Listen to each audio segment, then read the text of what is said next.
শ্রীকৃষ্ণ জন্মাষ্টমীতে ভগবান শ্রীকৃষ্ণ তথা গোপালকে অর্পণ করুন তার পছন্দের বিশেষ এই একটি ফুল ও ফল। অখণ্ড সৌভাগ্যের অধিকারী হবেন, পূর্ণ হবে আপনাদের সকল মনস্কামনা। সম্মানীয় দর্শক শ্রোতা বন্ধু, সিংহরায় ডোরবেলের নতুন একটি পর্বে আপনাদের সকলকে জানাই সুস্বাগতম। ওম নমো ভগবতে বাসুদেবায় নমঃ। ভাদ্রপদ মাসে কৃষ্ণ অষ্টমী তিথিতে জন্মাষ্টমী পালিত হয়। এ বছর ২৬ আগস্ট কৃষ্ণ জন্মাষ্টমী পালন করা হবে। আমাদের আজকের এই আলোচনার পাশাপাশি আমরা আপনাদের চলতি বছরে জন্মাষ্টমীর পূর্ণাঙ্গ সময়সূচি লিখিত প্রদান করব। হিন্দু ধর্মের বিশ্বাস অনুসারে ঈশ্বরের পুজোয় ফুল ও ফল নিবেদনের বিশেষ গুরুত্ব রয়েছে। পুষ্পার্চন করার সময় বা ফল নিবেদন করার সময় কি কি বিষয় মাথায় রাখতে হবে তা আমাদের অনেকের কাছেই অজানা। শাস্ত্রমতে ভগবানের চরণে সঠিকভাবে তার পছন্দের ফুল ও ফলটি বিশেষ দিনে নিবেদন করলে পুণ্যবৃদ্ধি, পাপের বিনাশ ও প্রচুর শুভ ফল লাভ হয়। শাস্ত্রেও বলা হয়েছে যে ভগবানকে সাজানোর সময় সর্বদা তার পছন্দের ফুল তার মাথায় দিয়ে সাজাতে হবে। পুজো করার সময় ভগবানের চরণে ফুল অর্পণ করতে হবে। জন্মাষ্টমীতে শ্রীকৃষ্ণের পুজোর জন্য তার পছন্দের ফুলগুলি মহাভারতে শ্রীকৃষ্ণ যুধিষ্ঠিরকে জানিয়ে বলেছিলেন, কুমুদ, কানের, মল্লিকা, চম্পা, টগর, পলাশের পাতা ও ফুল, দুর্বা, ভৃঙ্গ, বনমালা, কদম তার পছন্দের ফুল। লক্ষ্মীর বাসস্থান হওয়ায় পদ্ম ফুলও অন্যান্য ফুলের চেয়ে তার 1000 গুণ বেশি প্রিয়। আর সবচেয়ে যেটি প্রিয় তা হল তুলসী পাতা। ভগবান বিষ্ণুর পুজো তুলসী পাতা ছাড়া অসম্পূর্ণ।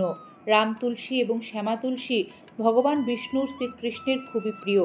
একদিকে যদি তাজা মালতী, চম্পা, কানের, বেলা, পদ্ম ও মণিমুক্তোর মালা থাকে এবং অন্যদিকে একটি বাসি তুলসী পাতা থাকে, ভগবান বিষ্ণু কেবল ওই বাসি তুলসীকেই গ্রহণ করবেন। সে কারণে জন্মাষ্টমীর এই পবিত্র দিনে গোপালকে অবশ্যই তুলসী পত্র নিবেদন করবেন।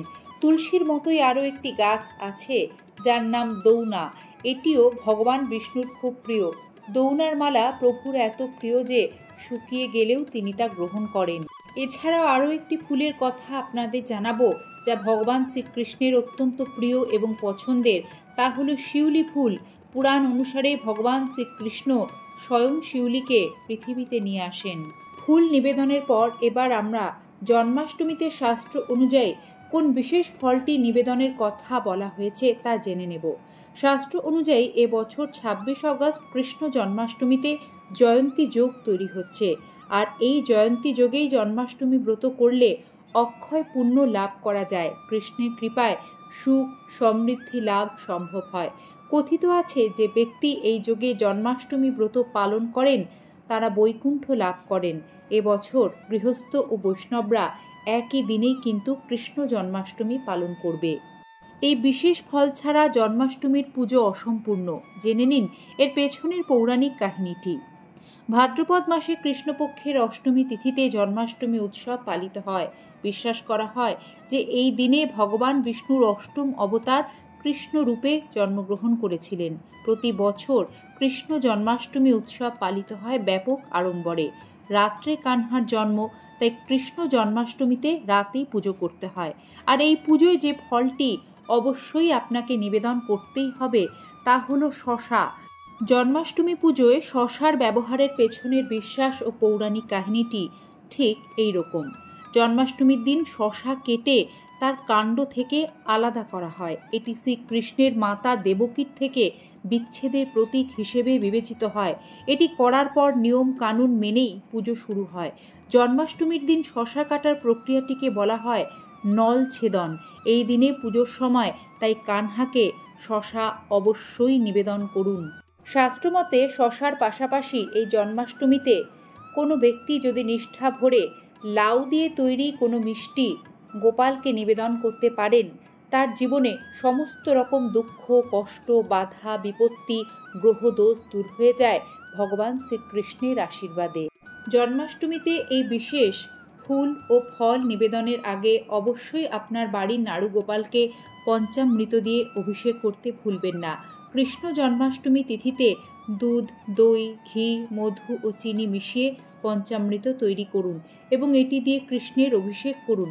উল্লেখ্য, কৃষ্ণের অভিষেক ও পুজোর জন্য বিশুদ্ধ গাওয়া ঘিয়ের ব্যবহারই কিন্তু আপনাদের করতে হবে। বাড়িতে নাড়ুগোপালকে আমরা প্রত্যেকেই সন্তান স্নেহে পুজো করে থাকি, আর তাই এই জন্মাষ্টমীতে গোপালের প্রিয় ভোগগুলিও আমাদের নিবেদন করতে হবে। শাস্ত্র মতে জন্মাষ্টমীতে কৃষ্ণকে বা গোপালকে বাড়িতে তৈরি প্রসাদের ভোগ নিবেদন করা উচিত একজন ভক্তের। তালের বড়া, মালপোয়া, মাখন, গরুর দুধ, রসমালাই ইত্যাদি এই ধরনের ভোগ নিবেদন করতে পারেন গোপালকে। প্যাড়া, লাউয়ের বরফি যদি বানিয়ে নিবেদন করতে পারেন তাহলে গোপালের বিশেষ কৃপা লাভ করা যায় এই জন্মাষ্টমীতে। জন্মাষ্টমীতে কৃষ্ণ মন্ত্র জপ করা উচিত। এদিন আপনারা এই বিশেষ ফুল, ফল, ভোগ নিবেদনের পর যে মন্ত্রটি জপ করবেন তা হল ক্রিং কৃষ্ণায় নমঃ। এই মন্ত্রটি জপ করতে পারলে জন্মাষ্টমীর বিশেষ পুণ্যতিথিতে ভগবান শ্রীকৃষ্ণের আশীর্বাদে সফলতা আসে জীবনে। রাধা নাম বিনা কৃষ্ণ নাম অসম্পূর্ণ, তাই এই জন্মাষ্টমীতে রাধা নাম অবশ্যই জপ করবেন। শ্রীমদ্ ভাগবত পুরাণ অনুযায়ী ভগবান শ্রীকৃষ্ণকে সোনা, রূপো, হিরে, গহনা নিবেদন করলে তিনি যতটা না খুশি হন, এই জন্মাষ্টমীতে তাকে ফুল, ফুলের মালা, তার পছন্দের ফল নিবেদন করলে তিনি অত্যন্ত প্রসন্ন হন। ফুলের মালার পাশাপাশি তাকে তুলসী দলের মালা নিবেদন করতে পারলে একজন ব্যক্তির সমস্ত মনস্কামনা তিনি পূর্ণ করেন। অখণ্ড সৌভাগ্যের অধিকারী হয় সেই ভক্ত, অনন্ত সৌভাগ্য অর্জিত হয়, পরিবারে শ্রীবৃদ্ধি ঘটে, সম্পদ বৃদ্ধি পায়। ভগবান শ্রীকৃষ্ণের পছন্দের ফুল এই জন্মাষ্টমীতে একটিবার তাকে অর্পণ করলে ফুলের সুবাসের মতোই মানুষের খ্যাতিও ছড়িয়ে পড়ে সর্বত্র। মানুষের সহনশীলতা, শক্তি বৃদ্ধি পায়, বংশবৃদ্ধি হয়, সুসন্তান জন্ম হয়। শাস্ত্রে আছে, কেউ যদি একবার নিষ্ঠা ভরে ভগবান শ্রীকৃষ্ণের এই জন্মাষ্টমী উপবাস পালন করেন তাহলে তাকে আর এই জড়জগতে জন্ম, মৃত্যু, ব্যাধি, কষ্ট ভোগ করতে হয় না ও পুনর্জন্ম গ্রহণ করতে হয় না। ব্যক্তি বৈকুণ্ঠ ধাম প্রাপ্ত হয়।